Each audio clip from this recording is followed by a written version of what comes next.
Greetings, fanboys and fangirls. Jared here with another video from Fanboys Forever. And today we are going to be talking about the absolute phenomenon that is Masters of the Universe Origins. When Mattel first introduced this line, their goal was to update the old retro Masters of the Universe figures from the 80s that we know and love by giving them added articulation and added detail to help bring those retro designs up to the standards of today. We are several years into the line. There are now over 50 different individual figures if you count exclusives and those that are included with playsets, vehicles, and beasts. This means that just as I've done in the past, it's time to do a very special countdown video. Every figure that has been available at American retail as of March of 2022 will be covered, including most of the exclusives. The only exclusives that will be left out is that initial mini-comic set with Prince Adam and He-Man, as well as the Lords of Power Powercon set. Other than that, all other exclusives, vehicle pack-ins, playset pack-ins, and beast pack-ins, as well as retail released figures and multi-pack figures will be included. Even if the figure was a part of a set, each figure will be looked at as an individual release. Remember that just like the other times I've done videos similar to this one, there are a few ground rules. Just know that the list is completely subjective, meaning that I'm not trying to put together a list of what I think the top 52 figures are for the Masters of the Universe collecting community in general. This is my own personal list. Therefore, you probably won't agree with a whole lot of my choices. This is just me sharing my personal opinions with you, the viewer. Something else to keep in mind is just because a figure is low on this list doesn't mean I hate it. It just happens that it has to go somewhere on the list. And some of the figures I'm less enthusiastic about than others, but they may still be a great figure. And just a reminder, there are no vehicles, large rideable beasts, or playsets as a part of this list. However, any basic figure that was packed in with these items will be included. It's also important to keep in mind that some of the figures that you may have seen in one spot in previous videos have definitely changed since that time, as our opinions do tend to change with our collections, and this list is meant to reflect that. Before we begin, I would like to ask you to please subscribe to the channel. Here at Fanboys Forever, we are very much a Masters of the Universe focused channel, and we're always talking about developments, news, and reviews in the world of Masters of the Universe. I sincerely believe there's not enough of this kind of content on YouTube, so it's important for us to stick together. So join the fanboy family today. Also be sure to like the video. It takes many hours to prepare a large ranking video like this, so I really do appreciate the like, and it encourages me to continue and helps YouTube to please share the video out so that I can hopefully make more videos just like this one. Of course, we just started a Twitter account,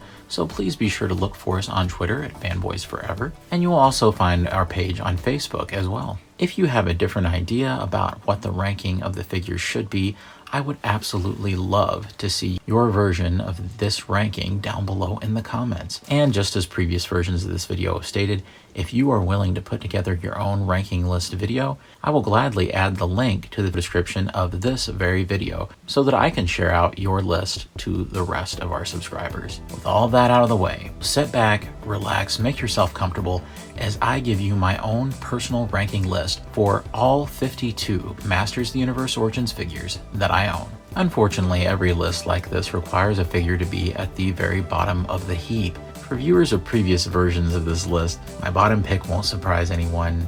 Very sadly, it is old Prince Adam here. However, in previous versions of this video, I've continually harped about how I didn't like the old mini-comics head on him, so I've taken one of the mini spare classic He-Man heads that we're now getting, and I've popped it on my Prince Adam. This definitely improves the figure quite a bit, but I have to be honest with myself because this isn't the actual head the figure comes with. This is how the figure actually looks when you get him, and I just don't think that that older version of the head that was more styled after the mini comics does many favors for this guy. And this was a pack-in figure with the Sky Sled. Definitely feel like that it would have been better to have been an Eternian guard, but that's why Prince Adam makes it to the bottom of the list. At number 51, we have Mini Comics Stratos. Sincerely, it gives me no joy to put such a recent addition to the line in Wave 7 so near the very bottom of this list, but it would be incredibly disingenuous of me to try to feign excitement or enthusiasm for a concept that, even though I do respect those old mini comics and that old artwork, I just don't have a lot invested in. I can't see this as anything other than kind of a downgrade for the regular Stratos design. So for that reason, this figure to me, it strikes me more as a curiosity, and that's why it's near that bottom part of the list. At number 50, we have the Green Goddess. Now, once again, you would almost think that I hate those old mini-comics by the way that I'm ranking these bottom figures, but it's just not the case. Instead, it just seems that this version of the Green Goddess that they've done has sort of some strange color choices that tend to not be very visually appealing for me. And instead of seeming like a new character, one would think that they would at least have a new head sculpt in there. She just kind of seems like a minty green Tila, making her an inferior version of a previously released figure. But at least she has the improved knees. At number 49, we have the original release of He-Man. Now, in previous versions of this video, I have talked about my distaste for that original version of the He-Man head sculpt, but it's not that bad, and I think I've kind of gotten over some of that as time has gone on. It certainly is a fine match for those original mini comics. However, there's several other things that actually bother me about this original release of He-Man. The weird half power sword, since they wouldn't give us the whole one, definitely made this far inferior to the eventual release of the more classical He-Man. Also, I always felt that this figure just wasn't as durable as what we would eventually get from the line. Case in point, my original version of this figure took a very short dive from the shelf and the leg instantly broke off, so these just don't feel quite as sturdy. So not only is it a visual thing, but it's also a durability and accessory thing as well. That's why this version of He-Man definitely is near the bottom. At number 48, we have Cronus. Now, this figure is of course Trapjaw before he became Trapjaw, and was packed in with the Origins of Evil pack that was the Target exclusive that came with Kaldor. Unfortunately, I just don't get very much of a thrill out of this figure. Even though it's definitely styled to look more like a vintage figure, he has no vintage counterpart, which instantly kind of, I suppose, untethers him from the origins of the line. Not only that, but he has kind of an uninspired design all the way around, just seeming like a less interesting version of Trapjaw, looking more like a blue football player than anything. For that reason, with his uninspired design, he's just not as exciting as most of the line. At number 47, we have the original release of Skeletor.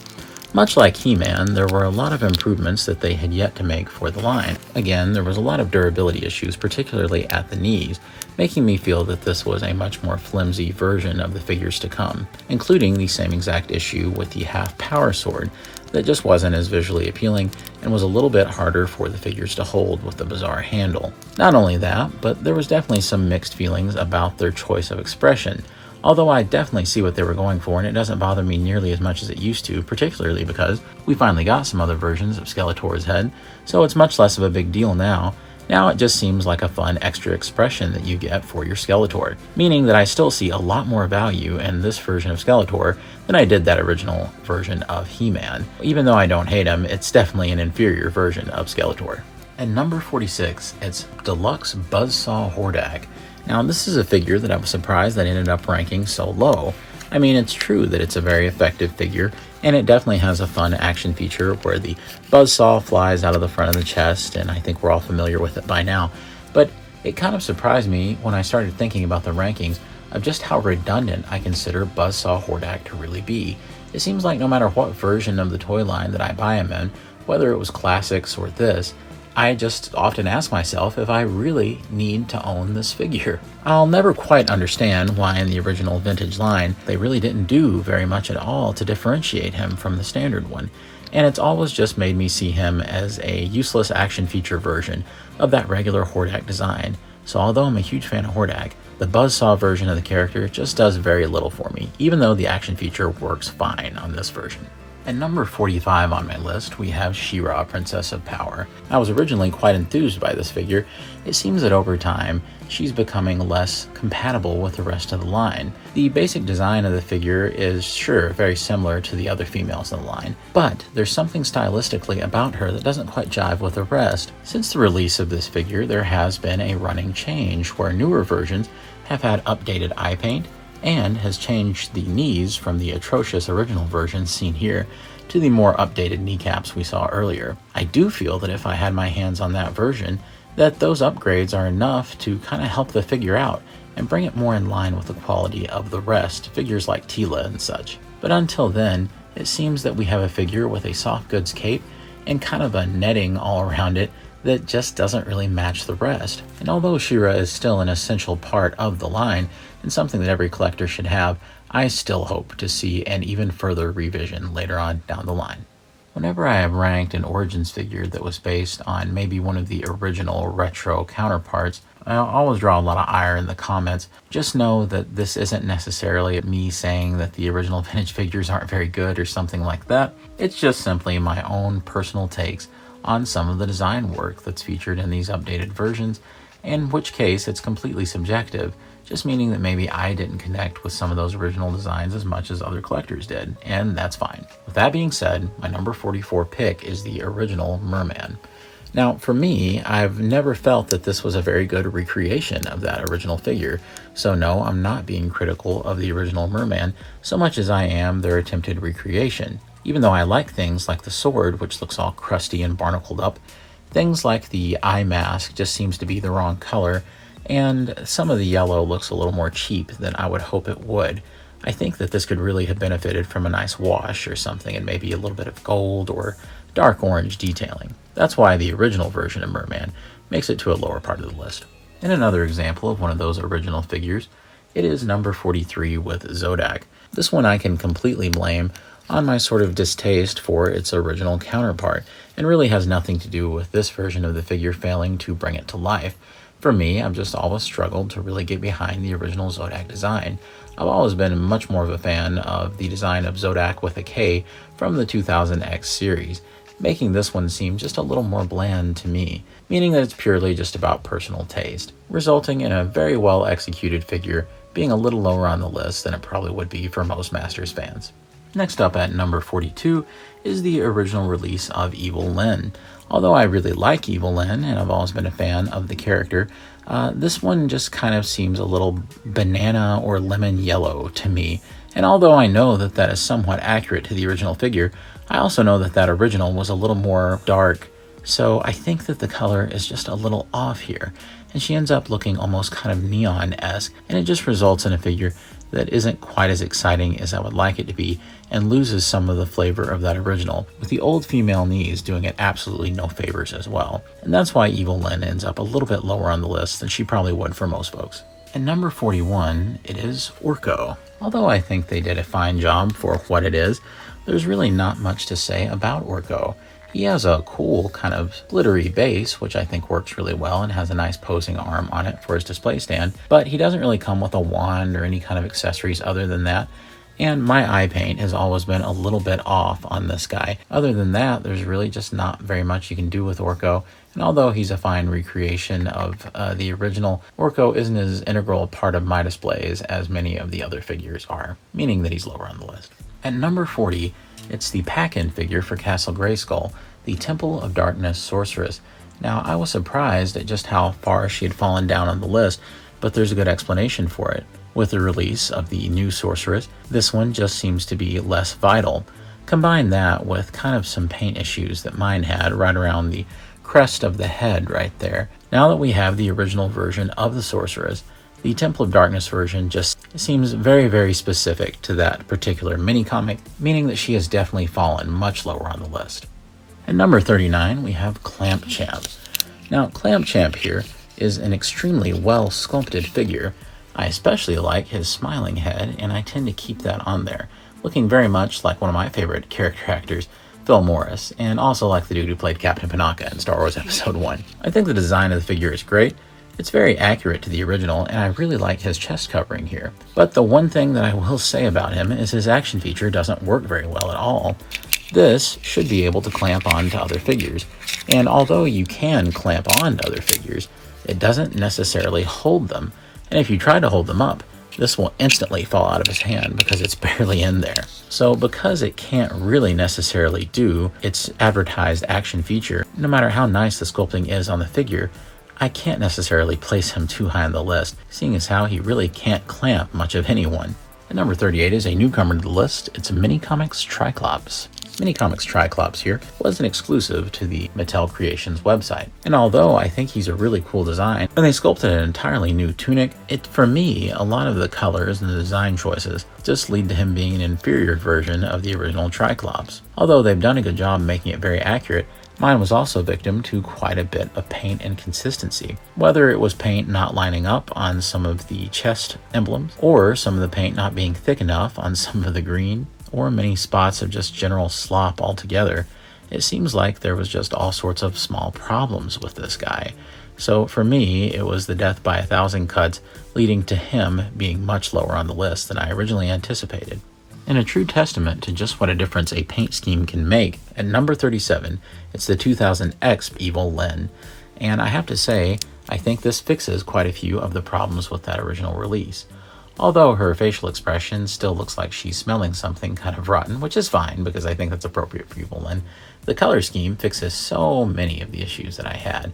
Particularly the new flesh tone that they use just makes her seem so much more palatable, and it brings out so much of the better detail of the sculpt. On top of them using just the absolute perfect kind of pale tone for the skin, and all of the lavender and dark purple and lighter purple that they use really brings out all of the cool parts of the armor. It's really no wonder that Yellow Evil Lyn doesn't really come back very often in any kind of modern retelling in media. It seems that this is always the direction they go in, and that's probably for good reason, as I prefer it greatly. But I think I would have enjoyed the figure a lot more had it come with maybe a cloak or an alternative head without the helmet. Moving up the list quite a ways from last time is number 36, Stratos. Stratos is a good example of me not really connecting with the figure when I first had it, but after a while, and especially after seeing the mini comics version, I kind of realized just what a good representation of Stratos this really is. I think with my original feelings about the figure, I had sort of forgotten exactly what to expect with that initial retro Stratos, and over time, kind of got reacclimated to his vintage proportions. I think that this is a pretty good revision of Stratos, and as I said, is very accurate to that original figure release. Do I think he should have come with a staff or maybe a ray gun of some sort? Yes, I think some sort of accessory would have been appropriate, but I think it does a good enough job of replicating that original figure. At number 35, it's Many Faces. I'm a big fan of the character. This one always seems strangely animated looking to me, with so many of the details kind of being sanded over and everything looking very smooth, almost as if this were more of a filmation figure. That extends from the face sculpt to the chest to some of the armor pieces as well. And although it's fairly accurate, I do feel like it's missing that little something to have kind of that retro gritty feel that the rest of the line has, but it's still a very effective representation of Many Faces. And once you switch it to the monster face, easily a contender for number 1. At number 34, it's Battle Armor He-Man. This is the deluxe figure that they released, and it had lots of different heads and alternative options with it. However, I have displayed him here with his kind of Berserker Rage head. Some people didn't like this head so much, but I actually really enjoyed it, and I thought it seemed really cool, as if He-Man was absolutely losing it and about to wreck a bunch of Skeletor's forces. Beyond that, I feel like they released a better version of this guy later on, which you'll see here in a little while on the list. The other thing about him is it seems that the longer I have him, the less easily I can roll back his chest damage. As you can see, I'm kind of struggling to get it done here, so I'm not really sure what that's about necessarily, but it does tend to dampen the enjoyment of the figure. However, he is fairly accurate to the original, and I think they do a fine job here with this figure. Faring slightly better, I feel, at number 33 is Battle Armor Skeletor. One of the main reasons why I tend to have a soft spot for this guy is his ridiculous frowny face. As I said earlier, it's funny to have all these different kind of facial expressions available for Skeletor. It's something that you can have a lot of fun switching the heads out for as well. Not only that, but you get the cool kind of skull shield as well, which I think is a really nice addition to Skeletor. His chest armor is very dynamic looking, and I really like the paint applications, but much like He-Man, it seems like I'm having a harder time rolling back the damage, so I'm not really sure what that is, but I think he's fairly effective. At number 32, we have an unlikely figure moving up the ranks, and that's Webstore. You know, it really turned out that even though initially I really wasn't that excited about this character, that he's really grown on me. I think part of it is the really vivid color choices that they've done here, with the beautiful red really contrasting with that deep, deep blue. This is definitely one of the bluest figures I've ever owned. That combined with the cool ray gun and his grappling line that works really well, by the way, then you can hoist this guy around and just have a blast with him. So I've really enjoyed him, even though he pales in comparison to his old classics counterpart. I think he's a fine addition to the Origins line. At number 31, it's Buzz-Off. Buzz-Off here really did impress me once I got my hands on him. He just has so much great vivid color going for him, so much cool detailing on the wings, and with the removable helmet, it gives you two pretty distinct looks for the figure, with me preferring to have the helmet off actually. In my original review of this guy, I noted that there was some paint slop on the mouth, but thankfully it was easily removed with just a little bit of rubbing alcohol on a paper towel, so that really did help this guy out. That combined with his axe, the posable wings, and the vivid colors, it just makes him a whole lot of fun and really brightens up the display, even if Buzz-Off wasn't initially one of my favorite Masters characters. Starting off our top 30, it is of course Tila, and I think that her Origins figure comes out really, really nice. Initially, this was a pretty tough figure to find when they first started hitting stores, and it's easy to see why. Tila comes together so well with all the different colors, and she's really the perfect kind of update to that original old figure. Now, she's not as exciting, I suppose, as some of the other releases in the line, and there's definitely a little bit of paint rub underneath the snake armor, just along her chest piece. But other than these small issues, she looks absolutely terrific in your display. One of the only things holding her back were those atrocious knees that they used to use on the female figures, but hopefully in future releases of Tila, that will all be fixed, and there is a rumored future release coming, so we'll see. At number 29, it's everybody's favorite oaf, Beastman. That's right, Beastman here is a terrific adaptation of that original figure, and I think he looks really, really good. The colors pop so well on this Beastman, and the paint applications really are pretty straight on the face, and I just really love how it all comes together. That along with his silly oversized whip accessory, and just the sculpting on the fur and the armor pieces, I think he's just a really nice looking figure that looks terrific in your display and certainly brightens things up. Although Beastman may be slightly too retro for his own good, I don't have a problem with that, and I think he's a great addition to the line. At number 28, we have Ram Man. That's right, not Ram Mam, Ram Man. The reason why I have this figure ranked kind of higher than many of the others is because it's a great example of how you can improve on an original concept. This has definitely improved articulation compared to the original release, and there's just more functionality as an actual figure. With the original Ram Man, it's more of kind of an action gimmick plastic toy that just happens to go with your Masters figures.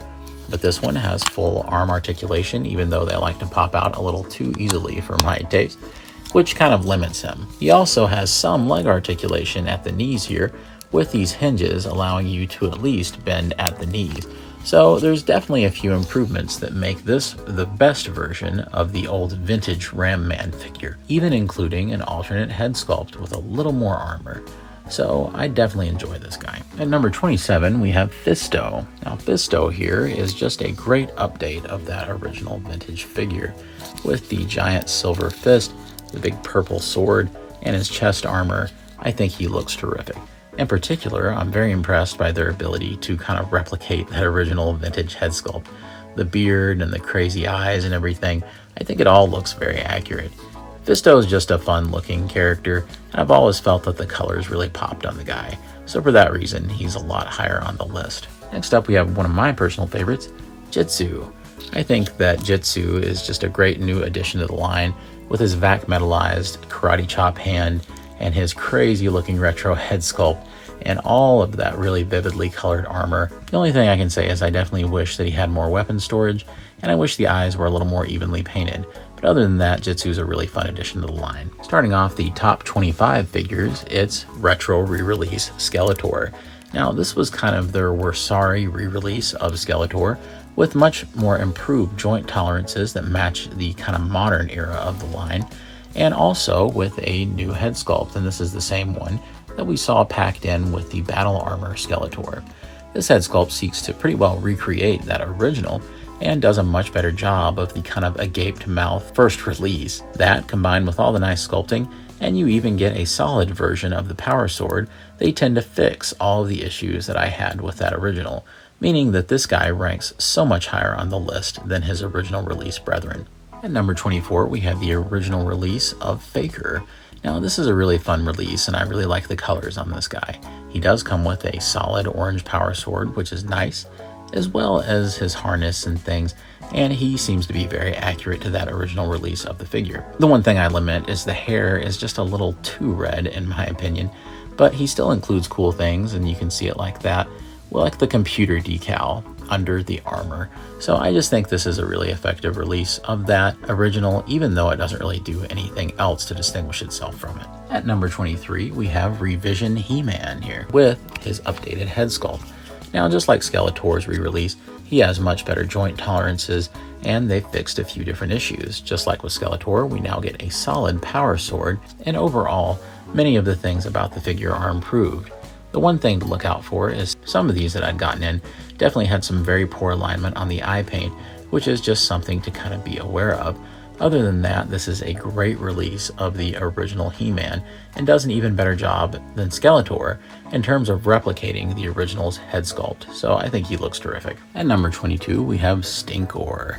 I just really love how this figure turned out. Not only are all the colors very vivid and all the paint operations are nice and clean on him, but he also has that cool old feature where you have that kind of smell that comes from the figure. Although it's quite a bit different than the original from what I understand, it's still neat that it was incorporated into the figure. It's also fascinating to look at that exact same head sculpt that was used for the original release of Merman, only painted differently. It's one of my favorite bits of action figure toy magic that I've ever seen, because you would never believe that it's the same thing unless it was explicitly pointed out to you. Even things like the blue shield just look terrific and help make the rest of the figure pop. I think any kid would get a kick out of this figure, and adult collectors feel the same, so I have a really big soft spot for this release of Stinkore. Number 21 has one of my favorite action features in the line. It's Roboto. Now, with Roboto, all you have to do is turn the torso. You get all these cool gears turning and the mouth opens, and I just think it's a lot of fun. That combined with just how sturdy the figure feels and how you're not seeing any of the torso crack or anything like we saw with the Masters of the Universe Classics release, unfortunately. I think that the colors just look great, and combined with that action feature, this is just a really, really fun figure, putting Roboto near that top 20 mark. We'll start off our top 20 with an absolute classic. That is this original Man-at-Arms. It's amazing just how much better this Man-at-Arms aged from that first release of products that we saw years ago. It seems like they got everything right with this guy right from the very beginning. With a really nice updated head sculpt, the really terrifically detailed armor, the cool club accessory, and that excellent lime green color, this guy just really pops right off the bat, and I've always really appreciated their update of Man-at-Arms. For those screaming justice for Horde, I have good news for you. Indeed, I do love Horde, and just because the Buzzsaw release ranked so low doesn't mean that I don't have great appreciation for the original release. So at number 19, it's Horde. Of course, I've always had a big soft spot for this guy. I'm a big fan of the evil Horde, and I think this is a terrific version of the figure. As you can see, he's got the red teeth, the red eyes, all of the cool details that make Horde.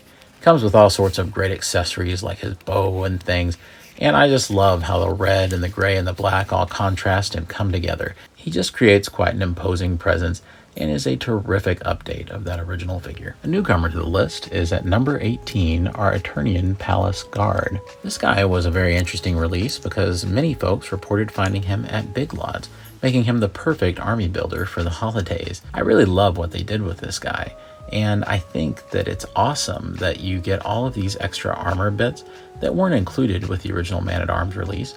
You get the cool silver shield, the big staff, and a fully masked head for the Eternian Guard. Not only that, but he comes with all sorts of other armor pieces so that you can turn him into the original release of Man-at-Arms, you know, the one without the mustache. The one negative is it appears that head that is included has seemed to gotten squished or something right around the chin area to make it look a little bit strange compared to the original release of Man-at-Arms here in the line. But it's great that they gave us an option to have a terrific looking army builder that can also double as an original retro unmustached release of Man-at-Arms, making this a very impressive figure in the line and one that a lot of people will buy multiples of. At number 17, we have another newcomer to the list, and that is the Leo Faker. Now, of course, this figure is based on the foreign release of Faker that had these extra paint applications and more of Skeletor's original armor. I think this release comes together much better than the original Faker did because I much prefer this tone on the hair. I really like the extra eye paint and the extra armor, and I think he just ends up looking awesome. So for me, in my mind, this is much more of a great Faker than the actual first release was. That, combined with him being paired with Duplicat for the Powercon set, really made this guy special. So I very enthusiastically added him into that top tier of the list. At number 16 is the original colors release of the Sorceress. I was so pleased to finally add this to the collection, and she ended up being a much better upgrade from the Temple of Darkness version than I even assumed she would be. The paint applications are absolutely splendid, and I think the colors contrast and really make her stand out as one of the best looking figures in the line. Far and away the best female that they've released in the line so far, this figure is just spectacular looking and is definitely a major essential for any fan of Masters of the Universe. Starting off our top 15 is this lovely Crimson Horde Trooper. This is of course a Powercon exclusive and was in the Horde box set, and it's just so awesome looking. I really love how the red and the black contrast together, and the action feature is really fun, if not slightly unreliable. However, I really enjoy how they've updated the details from the original Horde Trooper and kind of brought that out in the sculpt work. I can't wait to get my hands on the regular release Horde Trooper, which should be coming out very soon. This guy just looks splendid, and I'm going to be using him in all of my displays. At number 14, it's Trapjaw. Being one of the earliest figures in the line, it's amazing that he still ranks so high, but there's just something about this version of Trapjaw that really gets me, and I don't know exactly what it is. I think part of it is the excellent head sculpt with the kind of dead eyes that stare into your soul. It kind of makes this version of Trapjaw a little more scary than the other versions that we've seen in the past, particularly because they've almost inverted the color of the eyes, making him appear less stupid and much more menacing. I especially like all the sculpting and the legs, as well as his crazy wrestling belt that he always wears. The one thing I'll say is that there is a running change where I suppose they've added a hinge right here so that it's not just a swivel like mine is, but that's a-okay, and I'm just going to ask you to pretend that he has that here. So I definitely love the Trapjaw. At number 13, it's a choice that puzzles a whole lot of my commenters, but for some reason I just love this Ninjor.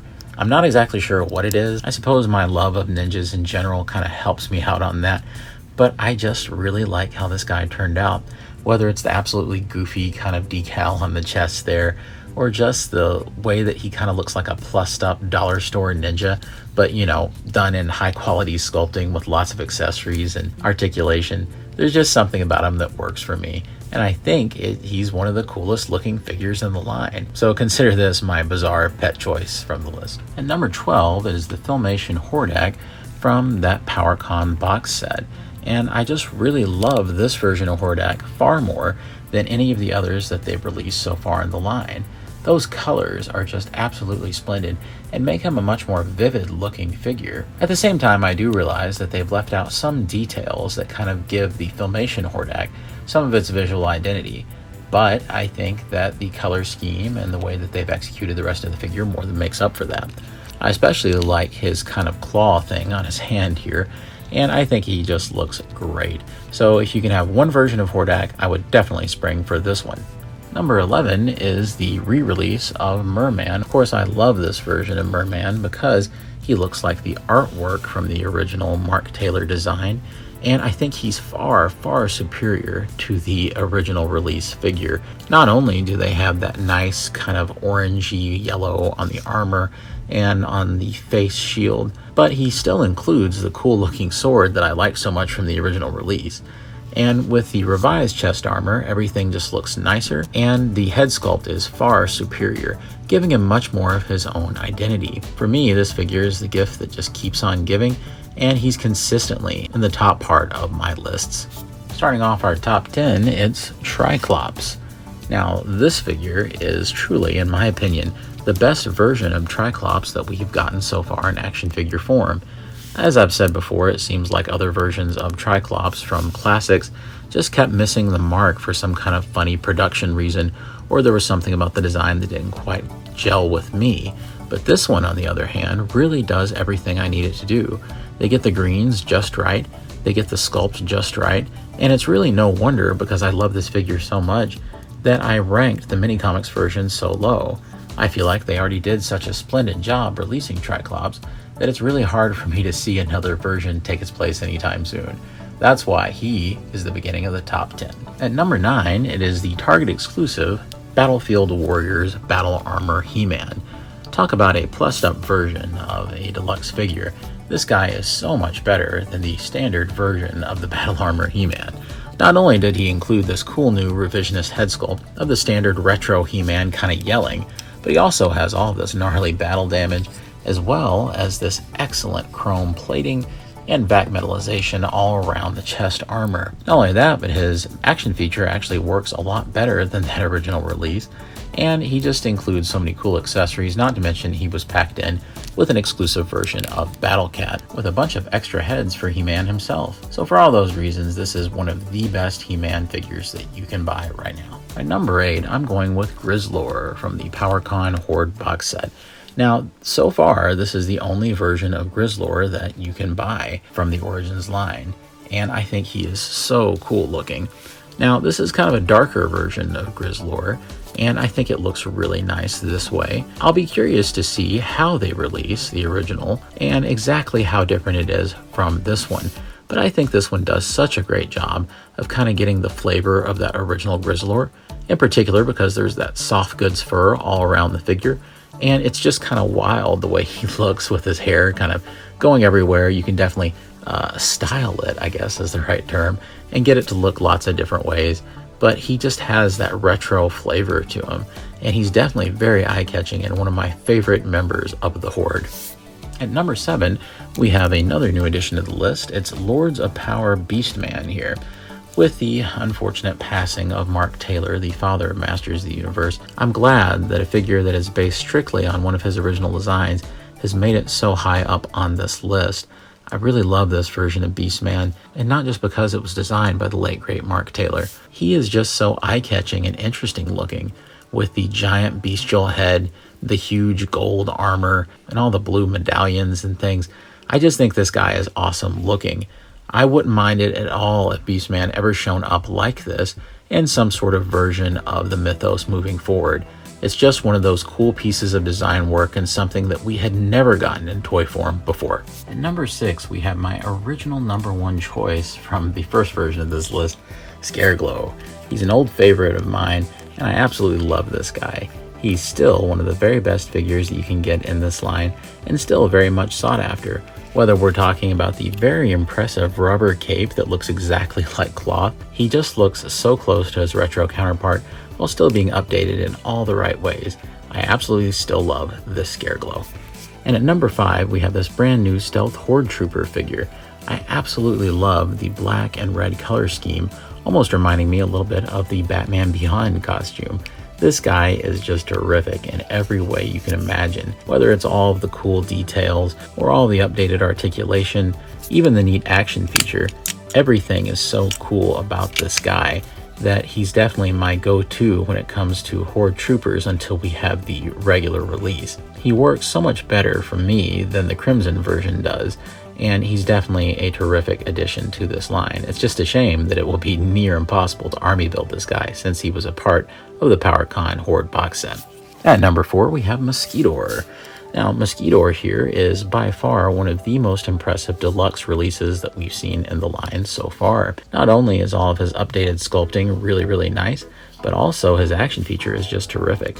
As you pump the blood, the chest does some really cool things. He even comes with an alternative head that matches more of his mini-comics appearance, completely alleviating the need for a re-release down the line of a mini-comics version as we've seen for so many of these figures. So it's a great value. He looks awesome. There's a ton of new sculpting here, and I think Mosquitor is one of the very most impressive releases in the line so far. Pixel Dan would be proud. At number 3, it's the former champion of my previous version of this list. It is Kaldor Skeletor. That's right, you get all the alternative pieces to turn this into a really nice Alfredo Alcala Skeletor, but the main draw here is this really nice Kaldor. This was of course a Target exclusive, and he was packed with the Cronus figure, which is not a great figure, But for a while, this was near impossible to get until it started flooding the shelves everywhere, so Mattel definitely answered the call in terms of distribution. Not only is it a cool Kaldor, but like I said, with all those extra pieces and this really nice phasing staff that he comes with, as it seamlessly transitions from the transparent green all the way down to the solid purple, this is just a really cool figure and represents something that we never got in the original retro line of figures. So I really love this guy, and he's still one of my favorites. At number 2, we have our Flying Fist He-Man. Now, Flying Fist He-Man, if you've watched my recent review of the guy, is just impressive in every single way.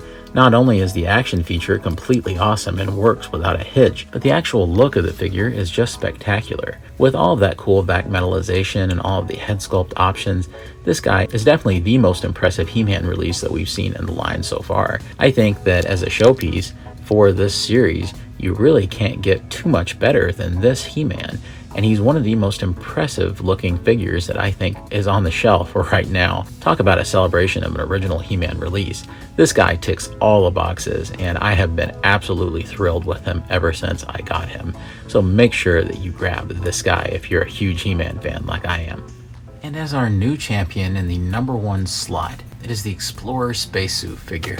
Now, even though I'm not crazy about the name that Mattel gave the guy, this is pure wish fulfillment for Masters of the Universe fans.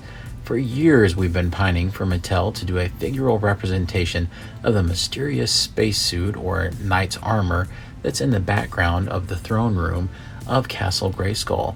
And finally, for Powercon, they've done that very thing, including it in a really nice set that not only includes this figure, but also a Spirit of Grayskull attachment for the top of the castle, as well as a really cool Orlax with a bendable tentacle at the top there that comes from the Dwell of Souls. One of the main reasons why I chose the Explorer Spacesuit as my number 1 pick is because it represents the kind of higher aim that I've always hoped Mattel had for the Masters Universe Origins line.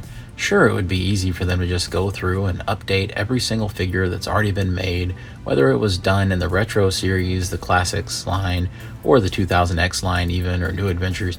I mean, yeah, that's great, but why not innovate and do things that we've never seen before in a Masters Universe line? That's where things like the Explorer Spacesuit comes in, or Trawlin Armor, or whatever you want to call it. One of the best things is because Mattel really didn't assign too much of an official story to this guy. He can still be pretty much whatever you want him to be.